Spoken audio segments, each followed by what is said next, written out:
महाराष्ट्र के राज्यपाल श्रीमान विद्यासागर राव, यहाँ के लोकप्रिय मुख्यमंत्री श्रीमान देवेंद्र जी, यूएस एम्बेसडर श्रीमान रिचर्ड वर्मा, केंद्र में मंत्रिपरिषद के मेरे साथी श्री प्रकाश जावड़ेकर जी, राज्य सरकार में मंत्री श्रीमान सुभाष देसाई जी, श्री गिरीश बापट जी,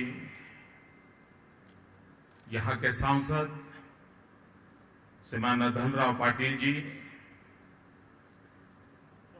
और ग्लोबल जी के vice chairman, president and CEO Shri John G Rice ji, South Asia के president and CEO Shri Banmali Agarwal ji, उपस्थित सभी महानुभाव।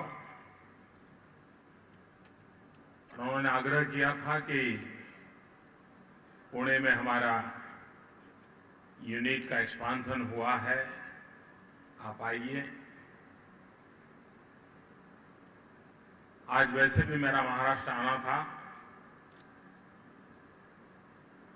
तो मैंने कहा ठीक है मैं आता हूं, मैं देखना चाहता हूं। मैंने आज state of art facility manufacturing sector में कैसी हो सकती है, आधुनिक इंडस्ट्रियल इंफ्रास्ट्रक्चर कैसा हो सकता है, आधुनिक टेक्नोलॉजी का कैसा रोल हो सकता है, उसे आज मैंने प्रत्यक्ष देखा है।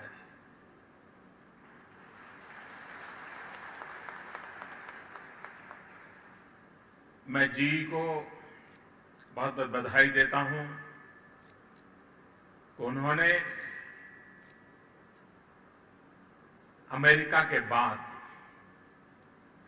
भारत में यह सबसे बड़ा प्रोजेक्ट प्रारंभ किया है और आज उन्होंने और अधिक आगे बढ़ने की घोषणा भी की है।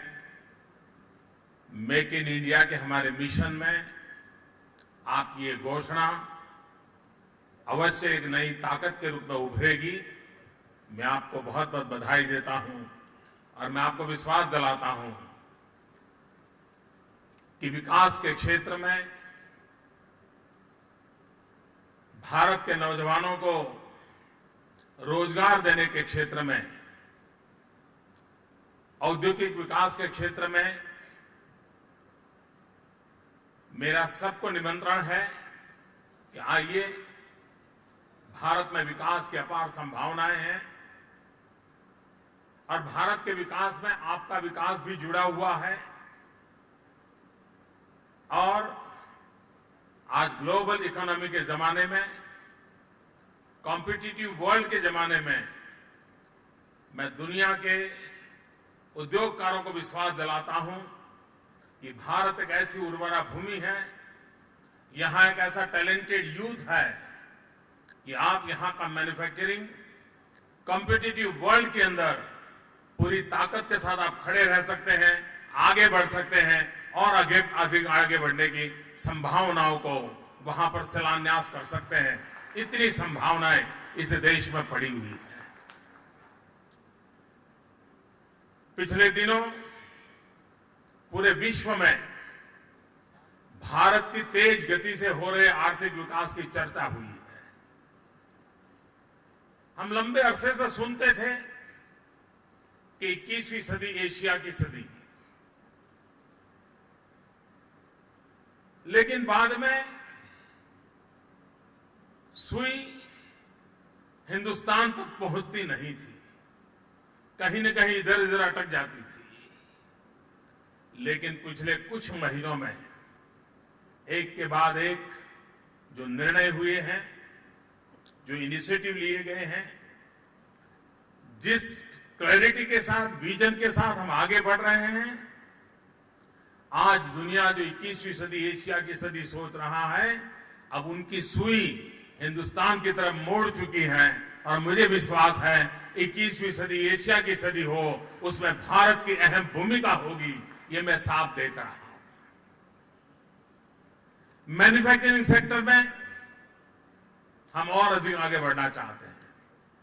अभी अभी भारत की जीडीपी के जो फिगर्स आए हैं 7.4% और दुनिया के गणमान्य आर्थिक जगत के लोगों ने लिखा है कि आज विश्व में सबसे तेज गति से आगे बढ़ने वाली इकोनॉमी है तो वो इकोनॉमी हिंदुस्तान की है।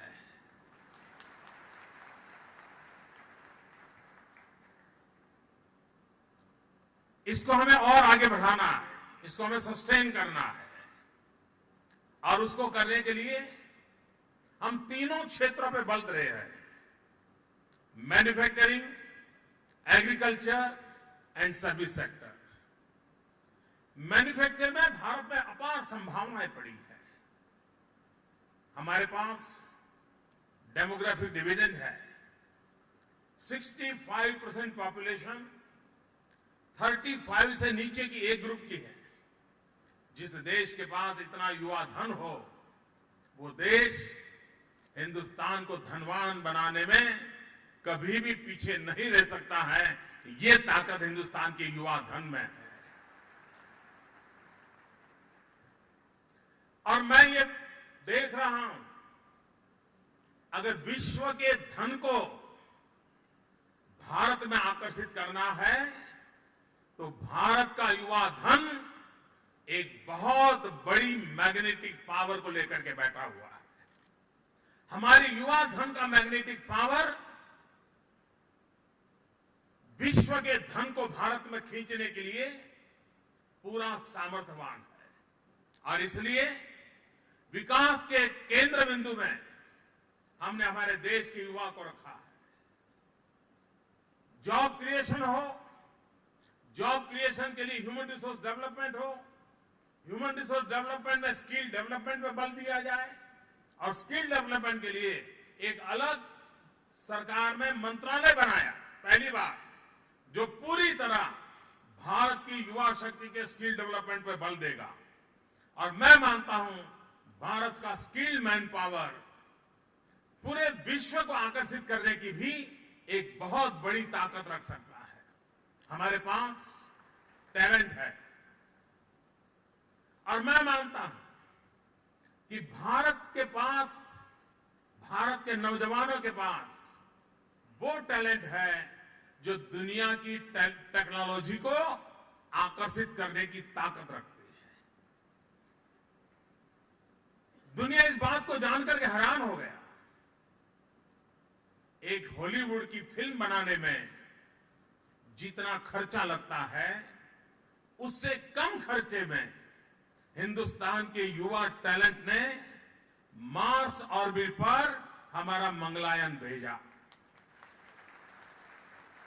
हॉलीवुड फिल्म से भी कम खर्चे में। दुनिया ये जानकर के हैरान हो गई। और ये हमारे टैलेंट के नतीजे हैं। इस टैलेंट के आधार पर हम विश्व को, इस टैलेंट और उनकी टेक्नोलॉजी, इन दोनों का मिलन हो जाए तो विन विन सिचुएशन बनेगी और हम नए मिरेकल को प्राप्त कर सकते हैं और उस दिशा में हम बल देना चाहते हैं। कभी कभार शासन के निर्णय जब स्पष्ट होते हैं और दुनिया में कोई भी व्यक्ति भरोसा कर सकता है, प्रिडिक्टेबल हो, तो विश्वास करेगा। हमारी कोशिश रही है कि हमारी व्यवस्थाओं के संबंध में, हमारे कानूनों के संबंध में, हमारी योजनाओं के संबंध में प्रिडिक्टेबिलिटी होनी चाहिए। तब जाकर के कोई भी भरोसा करेगा, हाँ भाई हिंदुस्तान के पास सब है, ये अब सरकार की सुविधाएं हैं, हम पहुंचेंगे। पिछले दिनों में मेक इन इंडिया के तहत काफी कदम उठाए हैं। अभी देवेंद्र जी बता रहे थे ईज ऑफ डूइंग बिजनेस के लिए अकेले महाराष्ट्र ने जो इनिशिएटिव लिए हैं, हिंदुस्तान के कई राज्यों को वो प्रेरणा देने वाले हैं। एक समय था Maharashtra industrial development corporation MIDC, जो यहां की सरकार की व्यवस्था है, लेकिन ब्यूरोक्रेसी इस प्रकार से वहां छाई हुई थी, सरकारी कानून नियम इस प्रकार से ऊपर कब्जा लेकर के बैठे थे कि सरकारी व्यवस्था में भी किसी को उद्योग लगाना था तो 70-80 परमिशन के लिए 2-2, 4-4 साल तक उसको भटकना पड़ता था। देवेंद्र जी ने आकर के उस परमिशन की प्रक्रिया को 70-80 से कम करके 20-25 पर ला दिया है और वो मुझे कह रहे थे मैं और कम करने वाला।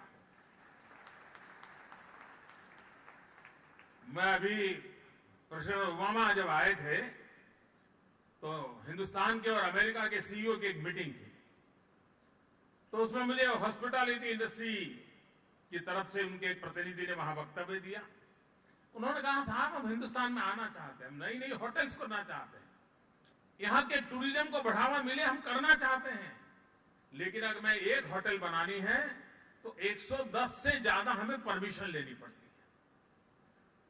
110 से ज्यादा सरकारी दफ्तरों में हमें चक्कर काटने पड़ते हैं। एक परमिशन लेने में अगर 1 महीना लग जाए तो 110 महीने तो हमारे कागज ही घूमते रहते हैं और तब हमारी कंस्ट्रक्शन कॉस्ट भी अनेक गुना बढ़ जाती है और तब जाकर के हमने जो प्रोजेक्ट नहीं सोचा होता है वायबल नहीं रहता है। कम से कम इसके लिए तो कुछ सोचिए। ये सुनने के बाद मैंने संबंधित लोगों से बात की और मुझे आज खुशी है कि देवेंद्र जी मुझे बता रहे थे कि हॉस्पिटल इंडस्ट्री के लिए जो 110-120 परमिशन थी उसको कम करके हम 20 पर ले आ रहे हैं।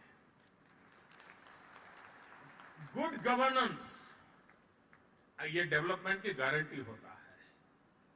ईज ऑफ डूइंग बिजनेस किसी को भी आगे बढ़ने के लिए अवसर देता है और भारत को नई ऊंचाइयों पर ले जाने के लिए हम उस पर बल देना चाहते हैं।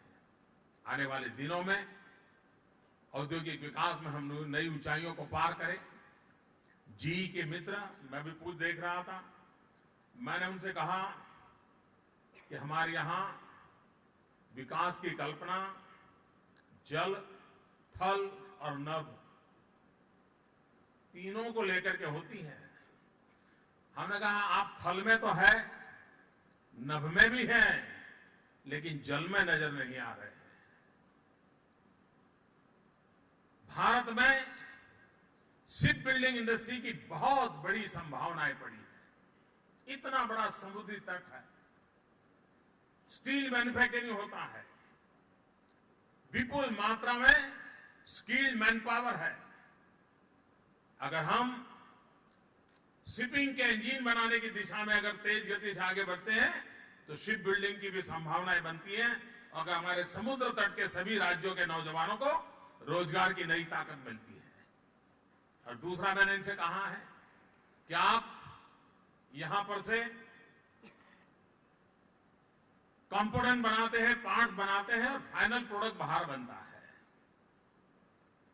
अब भारत डिफेंस के क्षेत्र में बहुत बड़ी ताकत से आगे बढ़ना चाहता है। डिफेंस मैन्युफैक्चरिंग की बहुत संभावनाएं हमारे यहां। भारत स्वयं में अपने आप में एक बहुत बड़ा बायर है, लेकिन at the same time third world countries को हम बहुत कम दाम में डिफेंस इक्विपमेंट एक्सपोर्ट कर सकते हैं। ये जो संभावनाएं हैं उसको लेकर के भारत सरकार ने इनिशिएटिव लिया है।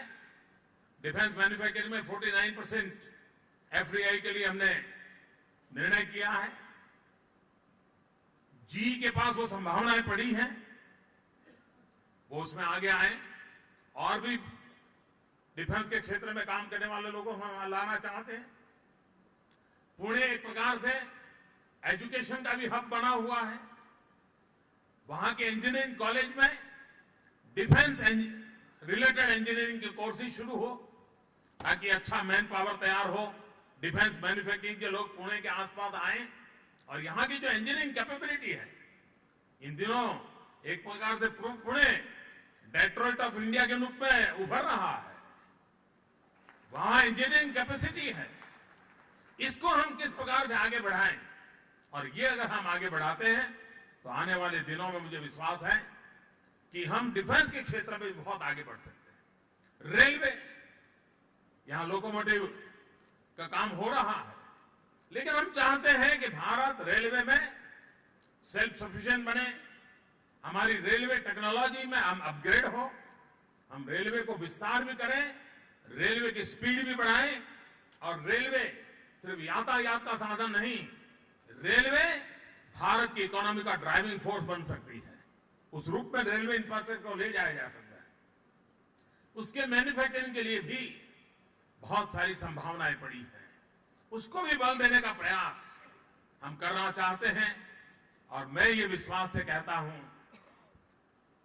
कि भारत आने वाले दिनों में अपनी युवा शक्ति के बल पर, टैलेंटेड मैन पावर के बल पर, मैक्सिमम रिसोर्स का ऑप्टिमम यूटिलाइजेशन के माध्यम से हम हमारी इकोनॉमी को एक नई ऊंचाइयों पर ले जाना चाहते हैं।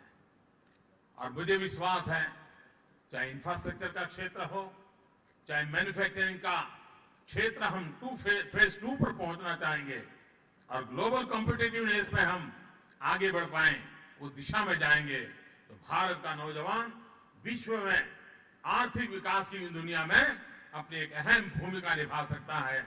और उस काम के लिए भारत बहुत तेजी से आगे बढ़ना चाहता है। मैं फिर एक बार जी के नए साहस के निर्णयों के लिए भी स्वागत करता हूं और मैं दुनिया भर के पूंजी निवेशकों को विश्वास दिलाना चाहता हूं कि भारत अपार संभावनाओं से भरा हुआ है और भारत सरकार उन संभावनाओं को साकार करने के लिए जो भी आवश्यक निर्णय करने की आवश्यकता होगी, उसको करने में तेज गति से आगे बढ़ रही हैं, जो भारत की इकोनॉमी को आगे लेके जाएगी। मैं फिर एक बार, मुझे यहां बुलाने पर मैं आपका बहुत बहुत धन्यवाद करता हूं और मेरी आप सबको बहुत बहुत शुभकामनाएं हैं। धन्यवाद।